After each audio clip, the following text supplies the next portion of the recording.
నమస్తే yes news కు స్వాగతం. నా పేరు కిరణ్. ముందుగా హెడ్లైన్స్. నగర సుందరీకరణకు జీవీఎంసీ ప్రత్యేక చర్యలు. 10 లక్షల విలువైన స్వీపింగ్ మిషన్లు, పవర్ స్ప్రే ప్యాకింగ్ మిషన్లను ప్రారంభించిన కలెక్టర్ ప్రవీణ్ కుమార్. నగరంలో 500 అడుగుల భారీ జాతీయ జెండాతో భారీ ఊరేగింపు. పింగళి వెంకయ్య కుటుంబాన్ని ప్రభుత్వాలు ఆదుకోవాలని డాక్టర్ జహీర్ అహ్మద్ డిమాండ్. అభివృద్ధి పనులలో జాప్యంపై జీవీఎంసీ కమిషనర్తో ఎమ్మెల్యే వాసుపల్లి సమీక్ష. 6 నెలల్లో రోడ్లన్నీ నిర్మాణానికి కార్యాచరణ ప్రణాళిక. మద్యం షాపులపై కొనసాగుతున్న మహిళా సంఘాల ఆందోళన. సంతోష్ నగర్ లో షాపును తొలగించాలంటూ ర్యాలీ. విశాఖ నగరాన్ని సుందరవనంగా తీర్చిదిద్దేందుకు జీవీఎంసీ ఆధునీకరణ పనులు చేపట్టింది. రోడ్డు స్వీపింగ్ తో పాటు గడ్డలలో ప్యాకింగ్ చేసేందుకు యంత్రాలను ఉపయోగించుకుంది. ఈ మెకనైజేషన్ కార్యక్రమాన్ని జీవీఎంసీ స్పెషల్ ఆఫీసర్ జిల్లా కలెక్టర్ ప్రవీణ్ కుమార్ లాంఛనంగా ప్రారంభించారు. నగర సుందరీకరణపై రిపోర్టు. పారిశుద్ధ్యం, రోడ్ల క్లీనింగ్ వంటి పనులను కార్మికులు ఇక నుంచి యంత్రాలతో నిర్వహించనున్నారు. సాధారణంగా ఈ పనులను కార్మికులు మాన్యువల్ గా నిర్వహించేవారు. ఫలితం అంత ఆశాజనకంగా లేకపోవడంతో పారిశుద్ధ్య పనులు యంత్రాలతో నిర్వహించేందుకు జీవీఎంసీ శ్రీకారం చుట్టింది. సుమారు 10 లక్షల వ్యయంతో రోడ్ స్వీపింగ్ మిషన్లు, పవర్ స్ప్రే ఫ్యాగింగ్ యంత్రాలను కొనుగోలు చేశారు. వీటిని సెంట్రల్ పార్క్ వద్ద GVMC special officer collector Praveen Kumar లాంఛనంగా ప్రారంభించారు. పారిశుద్ధ్య పనులను మాన్యువల్ గా కాకుండా యంత్రాలతో నిర్వహించడం వల్ల ఫలితాలు ఆశాజనకంగా ఉన్నందున ఈ మెకనైజేషన్ పనులు ప్రారంభిస్తున్నట్లు కలెక్టర్ తెలిపారు. పట్టణంలో ఈ జీవీఎంసీ పరిధిలో ఉన్న అన్ని వార్డ్స్లో శానిటేషన్ అలాగే హెల్త్ రెండో విషయాల మీద ఎప్పుడు కూడా ఎక్కువ మన ప్రయారిటీ ఇస్తున్నాం. కాబట్టి ఎప్పటికెప్పుడు ఇక్కడ ఇన్నోవేషన్ అలాగే ఇంప్రూవైజేషన్ చేసుకుంటూ పోతున్నాము. గతంలో ఇక్కడ శానిటేషన్ అన్ని మాన్యువల్గా జరిగేది. ఇప్పుడు దాదాపుగా 50% ఇక్కడ మెకనైజేషన్ తీసుకురావడం జరిగింది. ఇందులో రోడ్ స్వీపింగ్ అలాగే బీచ్ క్లీనింగ్, దాంతోపాటు ఎన్నో ఎక్కడెక్కడ అవకాశం ఉందో మనము ఏదో ఒక ఫండ్ కింద అన్ని ఆలోచన చేసి ఇక్కడ జీవీఎంసీలో చేస్తున్నాము. అలాగే ఈరోజు ఇక్కడ విశాఖపట్నం కార్పొరేషన్లో ఇంకా మాన్యువల్ స్వీపింగ్ కానీ మెకనైజ్డ్ పద్ధతిలో చేయడానికి ఈరోజు ఇంట్రొడ్యూస్ చేస్తున్నారు. దానికి ఇప్పుడు ఇనాగ్రేషన్ చేయడం జరిగింది. అలా టోటల్ 10 lakhs ఈరోజు ఎక్విప్మెంట్ అన్ని కలిపి ఈరోజు లాంచ్ చేయడం జరుగుతుంది. అలాగే ఇప్పుడు చాలా మనకు పైప్ లైన్లో ఉన్నటువంటి ప్రాజెక్ట్స్ ఉన్నాయి. ఇక్కడ ట్రీ ప్రూనింగ్ మెషిన్, అలాగే హార్టికల్చర్ డిపార్ట్మెంట్లో కూడా ఇప్పుడు గ్రీన్ బాగా పెంచుకుంటున్నాము. అది కూడా మెకనైజ్ పద్ధతిలో చేయడానికి కూడా చాలా ఎక్విప్మెంట్స్ వస్తాయి, ఇంప్లిమెంట్స్ వస్తాయి. అన్ని కూడా ప్రొక్యూర్మెంట్ స్టేజ్లో ఉంది. అది కూడా 1 by 1 ఇనాగ్రేషన్ చేస్తాము. సో ఇది ఒక వన్ ఆఫ్ ద ఇనిషియేటివ్స్. ఇంకా చాలా ఉన్నాయి. స్లోగా మనకు అన్ని విజిబిలిటీ కనిపిస్తుంది. ఇప్పటికే జీవీఎంసీ స్వచ్ఛ భారత్ కార్యక్రమంలో దేశంలోనే 3వ స్థానం సాధించింది. దీనిని మరింతగా మెరుగుపరుచుకోవడానికి మెకనైజేషన్ అవసరమని జీవీఎంసీ కమిషనర్ హరినారాయణ అన్నారు. మలేరియా నివారణకు గెడ్డలలో పవర్ స్ప్రేస్ ద్వారా ఫ్యాగింగ్ చేయనున్నట్లు తెలిపారు. మనము ఇన్ని రోజులు మ్యాన్ పవర్ వచ్చేసి బ్రూమ్స్తో చేసేవాళ్ళు. ఇప్పుడు దాన్ని ఈ sweeping machine, manual sweeping machines రావడం జరిగింది. సో కంటిన్యూస్గా ఈ స్వచ్ఛ భారత్ కింద కంటిన్యూస్గా మనము ఈ మెకనైజేషను, ఎక్విప్మెంట్ మీద ఫోకస్ చేసి ఇంకా బెటర్ సర్వీస్ డెలివరీ ఇవ్వాలని ఒక ఆలోచనతో కంటిన్యూస్ ఇంప్రూవ్మెంట్స్ చేస్తున్నాము. సో మనకి ఈరోజు జీవీఎంసీ స్పెషల్ ఆఫీసర్ అండ్ మరియు కలెక్టర్ చేతి మీదుగా ఇక్కడ ఈ మాన్యువల్ స్వీపింగ్ మిషన్స్ ఇనాగ్రేట్ చేసుకోవడం జరిగింది. అదే మాత్రం కాకుండా ఈ మలేరియా సీజన్లో వచ్చేసి మనకు ఎక్కువ గెడ్డలు, పెద్ద పెద్ద కాల్వాల్లో ఎక్కువ ఫోకస్ చేయలేకపోతున్నాం. కాబట్టి పవర్ స్ప్రేయర్స్, ఎక్కువ రీచ్, తర్వాత ఎక్కువ హైటు వెళ్ళే పవర్ స్ప్రేయర్స్ కూడా ఈ ఫాగింగ్ ఆపరేషన్స్కు, తర్వాత మనకు స్ప్రేయింగ్ ఆపరేషన్స్కు ఉపయోగపడేలా అది కూడా కొన్ని తీసుకోవడం జరిగింది. పారిశుద్ధ్య కార్మికులు ఇక నుంచి యంత్రాలతో పనిచేయనున్నారు. ప్రతి విభాగంలోనూ ఈ మెకనైజేషన్ వల్ల మెరుగైన ఫలితాలు సాధించే దిశగా జీవీఎంసీ ముందుకు సాగుతోంది. విశాఖలో 500 అడుగుల జాతీయ జెండాతో భారీ ఊరేగింపును నిర్వహించారు. స్వామి వివేకానంద స్వచ్ఛంద సేవా సంస్థ ఆధ్వర్యంలో ఈ కార్యక్రమాన్ని నిర్వహించి అందరికీ స్ఫూర్తినిచ్చారు. పింగళి వెంకయ్య 140వ జయంతిని పురస్కరించుకుని ఈ 500 అడుగుల భారీ జాతీయ జెండాను ఆవిష్కరించారు. జయదంబ సెంటర్లో అధ్యక్షుడు డాక్టర్ జహీర్ అహ్మద్ జెండాను ప్రారంభించారు. అక్కడి నుంచి నేరుగా పూర్ణ మార్కెట్ మీదుగా ఊరేగింపు కొనసాగింది. స్వాతంత్ర్య సమరయోధుడు, జాతీయ జెండా రూపశిల్పి పింగళి వెంకయ్య విగ్రహాన్ని అమరావతిలో ఏర్పాటు చేయాలని డాక్టర్ జహీర్ అహ్మద్ డిమాండ్ చేశారు. ఆయన కుటుంబాన్ని కూడా కేంద్ర రాష్ట్ర ప్రభుత్వాలు ఆదుకోవాలని కోరారు. ఆ వ్యక్తి పింగళి వెంకయ్య, ఆయన ఒక స్వాతంత్ర సమరయోధుడు, అలాగే ఒక ఎడ్యుకేషనిస్టు. అదేవిధంగా ఆయన అనేక రకాలైన ప్రయోగాలు చేసి మరి కంబోడియా ప్రతి అనే దాన్ని రూపకల్పన చేశాడు.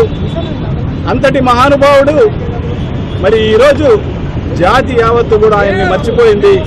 అటు కేంద్ర ప్రభుత్వం కానీ ఇటు రాష్ట్ర ప్రభుత్వం ఎక్కడైతే ఆయన జన్మించాడో విజయవాడ ప్రాంతాల్లో రాష్ట్ర ప్రభుత్వం కూడా ఆయన్ని మర్చిపోయింది.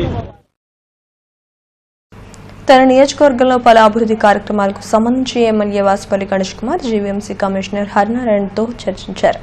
ముఖ్యంగా సత్యనారాయణ స్వామి దేవాలయం road, Purna market road, Nehru Bazar, 60 feet road, Ramakrishna market తదితర ప్రాంతాల్లో రోడ్డు నిర్మాణానికి కమిషనర్ అంగీకరించారని ఎమ్మెల్యే తెలిపారు. పనుల జాప్యానికి సంబంధించి అధికారులతో సంప్రదింపులు జరిపినట్లు చెప్పారు. 6 నెలల కాలంలో ఈ పనులన్నీ పూర్తి చేసేందుకు కమిషనర్ అధికారులకు ఆదేశాలు ఇచ్చారని చెప్పారు. కమిషనర్తో పాటు జోనల్ స్థాయి అధికారులు ఈ సమావేశంలో పాల్గొన్నారు. వర్క్స్ ఒక 6 monthsలో కంప్లీట్ చేయడానికి ప్రణాళిక వేయడం జరిగింది. తర్వాత ఏవైతే మెయిన్ రోడ్స్, లీడింగ్ రోడ్స్ ఇవన్నీ ఉన్నాయో వాటిపైన ఫుట్పాత్స్ అన్నీ కూడా నిర్మాణం చేసి రెడ్ కార్పెట్ టైల్స్ వేసి ఆర్కే బీచ్ ఏ మాదిరిగా అయితే సుందరంగా ఉందో ఆ రకంగా సౌత్ కాన్స్టిట్యున్సీ పూర్తిగా సుందరమైన రోడ్స్ని తయారు చేయాలని చెప్పేసి ప్రజలకు కూడా దానికి సహకారం అందించవలసిన బాధ్యత ఉంది. రోడ్డు వేసిన వెంటనే, ఫుట్పాత్ వేసిన వెంటనే దాని మీద తీసుకొచ్చేదో బడ్డీ పెట్టడం, ఇవన్నీ చేయడం. ఇవన్నీ కాకుండా ఎన్క్రోచర్స్ని పూర్తిగా తీసి ప్రజలకి ఈ రోడ్లని ఎంత ఉంటే అంత అందించవలసిన బాధ్యత మనకు ఉంది. ఈ మధ్యకాలం చూస్తే మనకి ప్రతి ఒక్కరి యొక్క ఫైనాన్షియల్ స్టేటస్ పెరిగింది. పిల్లలు చదువుకునే పిల్లలు వచ్చారు. గతంలో స్లమ్గా ఉండేది, కానీ స్లమ్లోనే ఇప్పుడు ఐఐటి చదువుతున్న పిల్లలు వచ్చారు, మెడిసిన్ చదువుతున్న పిల్లలు వచ్చారు. వాళ్ళు ఫ్రెండ్స్ ఆ ఇళ్ళకి వస్తూ ఉంటారు. వాళ్ళు చిన్నబుచ్చుకోకూడదు, వాళ్ళ మనసుని. కైలాసపురం రోడ్లో సంతోష్ నగర్ వద్ద ఏర్పాటు చేయనున్న జల్సా మద్యం షాప్ను వెంటనే తొలగించాలని కోరుతూ ఐద్వా ఆధ్వర్యంలో మహిళా సంఘాలు ర్యాలీ నిర్వహించాయి. దీనికి సంతోష్ నగర్ గ్రామం పెద్దలు కూడా తోడ్పాటును అందించారు. మద్యం షాపు ఎదుట కొద్దిసేపు ధర్నా నిర్వహించి అనంతరం ర్యాలీ చేశారు. నివాస ప్రాంతాలలో మద్యం షాపు తొలగించాలంటూ నినాదాలు చేశారు. తాము పోరాటం చేసినంతసేపు ఆగుతున్నారని, తర్వాత మద్యం షాపులు యథావిధిగా పెడుతున్న ప్రభుత్వం పట్టించుకోవడం లేదని ఆందోళన వ్యక్తం చేశారు. ఎమ్మెల్యే విష్ణుకుమార్ రాజు ఇప్పటికే షాపు పెట్టొద్దని ఆదేశాలు ఇచ్చారని తెలిపారు. ఇబ్బంది పడి మరి ఇంకా రాతులైతే బీభత్సంగా ఉంటుందండి. తర్వాత ఏంటంటే సంతోష్ నగర్ కాలనీ ఉందండి. ఇక్కడ ఆ సంతోష్ నగర్ కాలనీలోకి వచ్చి వాళ్ళు ఇష్టమండి. ఎందుకంటే తాగిన తర్వాత విచక్షణ జ్ఞానం అనేది మర్చిపోతారు. ఆ విచక్షణ జ్ఞానం మర్చిపోతే వాళ్ళు ఏడ్ చేస్తున్నారో, ఏడు ప్రవర్తిస్తున్నారో, మహిళల మీద ఏడ్ చేస్తున్నారో, ఇంటింటికి వచ్చి ఇంటి ముందు పాసులు పోయడం కొట్ట జరిగి ఇలాంటి ఇబ్బంది అన్ని పడుతున్నారండి. దానికోసం మళ్ళీ మేము విజృంభించి మరి ఈ పోరాటంలో మేము మాకు స్థానికంగా నియోజకవర్గం ఎమ్మెల్యే గారు విష్ణుకుమార్ రాజు గారు మాకు అండగా ఉన్నారండి. షాపు ఉదయం నుంచి రాత్రి వరకు క్లోజ్ చేయించి పూర్తిగా మేము పోరాటం చేస్తున్నాం. ప్రధానంగా మా డిమాండ్ ఇక్కడ మద్యం షాప్ మాకు వద్దు. ఎందుకంటే ఇక్కడున్న ప్రజలకు చాలా ఇబ్బంది పడుతుంది. ఈ రోజు ప్రభుత్వం మద్యాన్ని ఏరులే పారిస్తుంది. ఒక పక్కనేమో మహిళలకి మన విశాఖపట్నంలో రక్షణ లేని పరిస్థితి. ఎక్కడికక్కడ ఈ రోజు మద్యం తాగి ఆడవాళ్ళని, మహిళల్ని, భార్యల్ని, కూతుళ్ళని ఏం చేస్తున్నారో తెలియని పరిస్థితి. ఎక్కడో ఏదో సంఘటన జరిగితేనే బాధపడుతున్న మేము ఈ రోజు మా ఇళ్ల మధ్యలో మద్యం షాప్ తీసుకొస్తే మాత్రం మేము ఊరుకోమని చెప్పి మహిళలందరూ చాలా గట్టిగా ఉన్నారు. వంట గ్యాస్పై సబ్సిడీని ఎత్తివేతపై నిరసిస్తూ పెందుర్తిలోని సిఐటియు ఆధ్వర్యంలో ధర్నా నిర్వహించారు. గ్యాస్ సిలిండర్ను నెత్తిన పెట్టుకుని మహిళలు ఈ భారం మోయలేమంటూ వినూత్నంగా ధర్నా చేశారు. ఈ సందర్భంగా ఐద్వా రాష్ట్ర అధ్యక్షురాలు పద్మావతి మాట్లాడుతూ కార్పొరేట్ కంపెనీలకు దాసోహం చేయడానికి ప్రధాని మోడీ వంట గ్యాస్పై సబ్సిడీని ఎత్తివేస్తున్నారని ఆరోపించారు. పేదలకు అనుకూలంగా ప్రభుత్వాలు నిర్ణయాలు తీసుకోవాలే గాని వ్యతిరేకంగా నిర్ణయాలు తీసుకుంటే తగిన గుణపాఠం చెబుతామని హెచ్చరించారు. దేశవ్యాప్తంగా ఈ పోరాటాన్ని మరింత ఉధృతం చేస్తామని తెలిపారు. పేదవాళ్ళు వాడే, మధ్యతరగతి వాళ్ళే గ్యాస్ ని నిర్వీర్యం చేయడం కోసం, లేకుండా చేయడం కోసం, సబ్సిడీలు తీసేయడం కోసం ప్రయత్నం చేస్తున్నారు. ఇప్పటికే గ్యాస్ మీద రేటు పెంచి బ్యాంకుల ద్వారా మీకు సబ్సిడీ ఇస్తామని చెప్పారు. దేశంలో ఎక్కడ చూసుకున్నప్పుడు కూడా ఎప్పుడు ఏ బ్యాంకులో కూడా 8,00,000 రూపాయలు మేము ఇస్తున్నాం తప్ప మాకు ఆ డబ్బులు వచ్చే పరిస్థితి లేదని చెప్పి జనం మొత్తుకుంటున్నారు. ఒక పక్కేమో ఈ రకంగా చేస్తూ మరో పక్క ఉన్న సబ్సిడీ పీకేయాలని 4 రూపాయలు ఇంకా పెంచాలని చెప్పడం ఇది పచ్చి దుర్మార్గం. ఇది ఏక నియంత్రిత ధోరణికి పోకడని చెప్పేసి మేము తెలియజేస్తా ఉన్నాం. ఈ పద్ధతిలో ప్రజా వ్యతిరేక విధానాలని ప్రభుత్వం తీసుకొస్తే మాత్రం మూల్యం చెల్లించాలి. సిఏఐపిసి పరీక్షా ఫలితాల్లో మాస్టర్ మైండ్స్ విద్యార్థులు ఆల్ ఇండియా ర్యాంకులు సాధించి ప్రతిభ కనబర్చారు.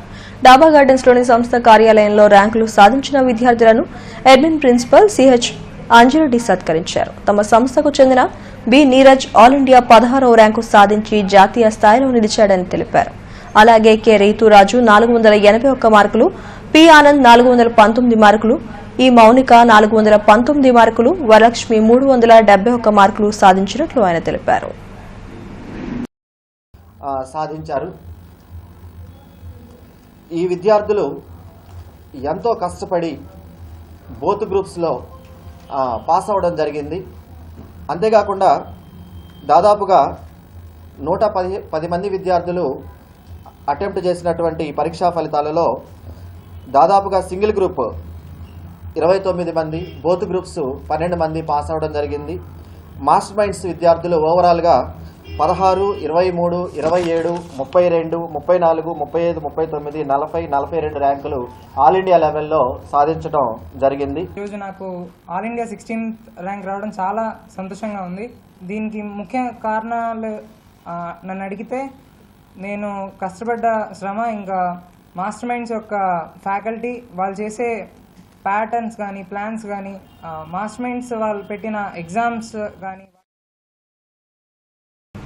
ప్రభుత్వ పాఠశాలలను కార్పొరేట్ రంగానికి అప్పగించేందుకు కుట్ర జరుగుతుందని రాష్ట్ర right to education former convenor Narava Prakash Rao, co convenor మణిలు ఆందోళన వ్యక్తం చేశారు. బీఎస్ఎన్ఎల్ యూనియన్ కార్యాలయంలో వారు మీడియాతో మాట్లాడారు. విద్యాశాఖ కొత్తగా self finance independent school act 2017ను తీసుకురావడానికి ప్రయత్నాలు ప్రారంభించిందని, ఇందుకోసం ముసాయిదా బిల్లులు కూడా తీసుకురానుందని తెలిపారు. త్వరలోనే ఈ బిల్లు ఆమోదం పొందితే ప్రభుత్వ విద్య అంతా కార్పొరేట్ కంపెనీలకు అప్పగించే అవకాశం ఉందని ఆందోళన వ్యక్తం చేశారు. దీనిపై ఈ నెల 4వ తేదీన బీఎస్ఎన్ఎల్ యూనియన్ కార్యాలయంలో నిర్వహించే అవగాహన సదస్సుకు ఎమ్మెల్సీ బాలసుబ్రహ్మణ్యం హాజరవుతున్నట్లు తెలిపారు. ఎట్టి పరిస్థితుల్లోనూ ఈ చట్టం రాకుండా అడ్డుకుంటామని హెచ్చరించారు. ఈ చట్టాన్ని తయారు చేసినట్లయితే ఇప్పటికే గవర్నమెంట్ స్కూల్స్లో పిల్లలు రావటం లేదు, ముఖ్యంగా ఆడపిల్లల స్కూల్కి అసలు రావటం లేదు అనేటువంటి ఒక అపవాదు ఎట్లాగా ప్రభుత్వం మీద పడిందో అది వాస్తవం కూడా అయినప్పుడు మళ్ళీ ఈ చట్టాన్ని తీసుకొచ్చి పూర్తిగా ప్రభుత్వ పాఠశాలను నిర్వీర్యం చేసి మన ప్రభుత్వ పాఠశాల ఏవైతే పూర్తిగా మూసేసి ఇదిగో కార్పొరేట్ సెక్టార్కి మళ్లించేటటువంటి విధంగా ఏ రాష్ట్రంలో లేనిది, భారత ప్రభుత్వానికి కూడా ఆలోచన రానిది, కేవలం ఆంధ్రప్రదేశ్లో మాత్రమే ఈ చట్టాన్ని తీసుకురావడానికి ఒక ముసాయిదా తయారు చేశారు. బాలల హక్కులు హరించబడుతున్నాయని చెప్పి బాలల హక్కులందరూ కూడా కాపాడవలసిన బాధ్యత మనకు ఉందని చెప్పి ఈ చట్టాన్ని వ్యతిరేకిస్తూ పాఠశాల విద్యను కార్పొరేట్లకు అప్పచెప్పాలని ఈ చట్టం యొక్క సారాంశం. ఈ చట్టం ద్వారా వచ్చే స్కూల్స్ మీద ప్రభుత్వానికి ఎటువంటి నియంత్రణ ఉండదు. ఫీజులు ప్రతి సంవత్సరం పెంచుకోవచ్చు. అలాగే వంట గ్యాస్పై సబ్సిడీని ఎత్తివేయడాన్ని నిరసిస్తూ సిపిఎం ఆధ్వర్యంలో వినూత్న నిరసన తెలిపారు. పూర్ణ మార్కెట్లో జరిగిన ఈ ధర్నాలో గ్యాస్ సిలిండర్లతో మహిళలు పాల్గొన్నారు. ఎన్నికలలో ధరలు తగ్గిస్తారని ప్రధాని నరేంద్ర మోడీ అధికారం చేపట్టిన తర్వాత ప్రజలపై అధిక భారాలు మోపుతున్నారని విమర్శించారు. ధరలు పెరుగుదల, సబ్సిడీల కోతల వల్ల సామాన్యులపై మరింత భారం పడుతుందని ఆందోళన వ్యక్తం చేశారు. తక్షణం సబ్సిడీలను కొనసాగించాలని, లేని పక్షంలో ప్రజలే తగిన గుణపాఠం చెబుతారని హెచ్చరించారు.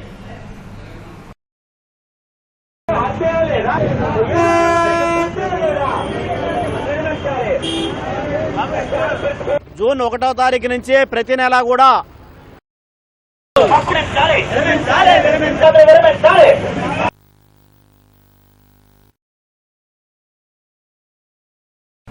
భారతదేశంలో 2030 నాటికి మధుమేహ వ్యాధిగ్రస్తుల సంఖ్య విపరీతంగా పెరిగే అవకాశం ఉందని doctor Mohan's diabetics centre chairman doctor V Mohan తెలిపారు. ప్రపంచ ఆరోగ్య సంస్థ అంచనా ప్రకారం 101 మిలియన్లు చేరవచ్చునని తెలిపారు. ఇప్పటికే భారతదేశంలో 70 మిలియన్ మంది ఈ వ్యాధి బారిన పడ్డారని తెలిపారు. గ్రామాలతో పోలిస్తే నగరాల్లోనే అధిక సంఖ్యలో ఉన్నారని అన్నారు. సిబిఎం కాంపౌండ్లోని చక్రవర్తి ప్యాలెస్లో డాక్టర్ మోహన్స్ డయాబెటిక్ సెంటర్ నూతన శాఖను ఆయన ప్రారంభించారు. ఈ సందర్భంగా ఆయన మాట్లాడుతూ దేశవ్యాప్తంగా తమకు 34 సెంటర్లు ఉన్నాయని, విశాఖలో ఈ సెంటర్ను ప్రారంభించినట్లు తెలిపారు. తెలుగు రాష్ట్రాలతో పాటు తమిళనాడులో కూడా డయాబెటిక్స్ రోగులు అధికంగా ఉన్నారని తెలిపారు. Poor people are also having diabetes. Moreover, in rural areas also now a lot of diabetes has come. Dr. Mohan's Diabetes Specialty Center has been there for almost 40 years now, and with my father's center, and now for the last 26 years under this brand, we have treated over 400,000 diabetic patients, that 4 lakh diabetic patients. This is our 34th branch that we are starting, second in Andhra. We have 4 in Hyderabad also. ముందుగా అసలు diabetes రాని వాళ్ళకి రాకుండా ఏం చేయొచ్చు అన్నది నేర్పించడం జరుగుతుంది. ఒకవేళ డయాబెటీస్ వచ్చిన తర్వాత ప్రమాదాల్లోకి, కాంప్లికేషన్స్లోకి వెళ్ళి చూపు పోవడము, నరాలు పాడవడం వంటివి జరగకుండా ఏం చేయొచ్చో నేర్పుతాం అనమాట. ఇంకా మూడోది, అంతకు మించి ఇంకా చూపు ఆల్రెడీ ఎఫెక్ట్ అయిపోయినా కూడా దానికి కూడా ఇప్పుడు అధునాతనమైన వైద్యం అందుబాటులో ఉంది, అది కూడా అందించడం జరుగుతుంది. అంతేకాకుండా మన హాస్పిటల్లో ప్రత్యేకంగా ఆహార పథ్యాన్ని నేర్పించడం కోసమే డైటీషియన్స్ అనేవారు ఉంటారనమాట. 32వ అంతర్జాతీయ జిల్లా చెస్ ఛాంపియన్షిప్ పోటీలకు విశాఖ వేదికైంది. ఈ నెల 7 నుంచి 9వ తేదీ వరకు రామ్నగర్ లయన్స్ క్లబ్ ఆవరణలో పోటీలు నిర్వహిస్తున్నట్లు జిల్లా చెస్ అసోసియేషన్ అధ్యక్షుడు రమేష్ తెలిపారు. లయన్స్ క్లబ్ లో ఆయన మీడియాతో మాట్లాడారు. ఈ పోటీలలో గెలుపొందిన విజేతలలో బాలికలలో 4, బాలురులో 4 చొప్పున ఎంపిక చేసి రాష్ట్ర స్థాయి పోటీలకు పంపుతామని అన్నారు. అండర్ 19 స్థాయిలో ఓపెన్ చెస్ పోటీలను నిర్వహిస్తున్నట్లు తెలిపారు. ఈ సమావేశంలో లయన్స్ క్లబ్ అధ్యక్షుడు నాగేశ్వరరావు తదితరులు పాల్గొన్నారు. జెడ్పీ జిల్లా పరిషత్ వాళ్ళు మనకి అఫీషియల్స్కు 3 రూములు ఇవ్వడం జరిగాయి. సో ఇక్కడ సెలెక్ట్ అయిన వాళ్ళు పాట్నాలో జరిగే అక్టోబర్ నెక్స్ట్ మంత్ జనవరి 3వ తారీఖు నుంచి 11వ తారీఖు జరిగే నేషనల్స్కి సెలెక్ట్ చేస్తామండి. 4 అబ్బాయిలని 4 అమ్మాయిలని సెలెక్ట్ చేస్తాము. ఈ టోర్నమెంట్కి 13 డిస్ట్రిక్ట్ల నుంచి 4 అమ్మాయిలు 4 అబ్బాయిలు వచ్చి పార్టిసిపేట్ చేస్తారు. నవంబర్ 14th అప్పుడు మేము చెస్ ఒక రోజు కండక్ట్ చేస్తాం. అదేవిధంగా సమ్మర్ లాస్ట్ ఇయర్ మా అచ్యుత్ రెడ్డి గారు ప్రెసిడెంట్ గారు ఉన్నప్పుడు సమ్మర్ క్యాంప్స్ కండక్ట్ చేశాం. అదేవిధంగా ఈ నెల హెడ్లైన్స్ మరోసారి. నగర సుందరీకరణకు జీవీఎంసీ ప్రత్యేక చర్యలు. 10 లక్షల విలువైన స్వీపింగ్ మిషన్లు, పవర్ స్ప్రే ప్యాకింగ్ మిషన్లను ప్రారంభించిన కలెక్టర్ ప్రవీణ్ కుమార్. నగరంలో 500 అడుగుల భారీ జాతీయ జెండాతో భారీ ఊరేగింపు. పింగళి వెంకయ్య కుటుంబాన్ని ప్రభుత్వాలు ఆదుకోవాలని డాక్టర్ జహీర్ అహ్మద్ డిమాండ్. అభివృద్ధి పనులలో జాప్యంపై జీవీఎంసీ కమిషనర్తో ఎమ్మెల్యే వాసుపల్లి సమీక్ష. 6 నెలల్లో రోడ్లన్నీ నిర్మాణానికి కార్యాచరణ ప్రణాళిక. మద్యం షాపులపై కొనసాగుతున్న మహిళా సంఘాల ఆందోళన. సంతోష్ నగర్ లో షాపును తొలగించాలంటూ ర్యాలీ.